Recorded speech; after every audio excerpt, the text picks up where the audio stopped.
Ako po si Joseph Baleda, ang primary Embro operator ng Transfer 8 LCC Legazpi. Ito po ang aming Embro machine as of April 29, 2025. Ito ay nagamit ng 7 araw.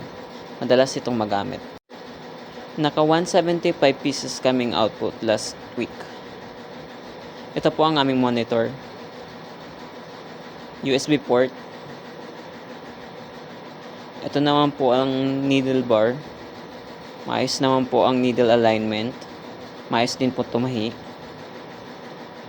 Ito po ang bobbin case. Ito naman po ang aming bobbin winder, EVR, frames, at Embro tools. Ito naman ang mga used threads and unused thread. Meron din po kami sa taas. Ito naman po ang aming pilon. Ito naman po ang aming Embro output. Ito naman po ang inventory po. At embroidery maintenance checklist.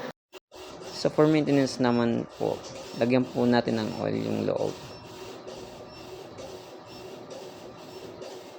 Alasin yung mga nakabuhol na sinulit sa loob. At punasan natin. Yun lamang po, salamat.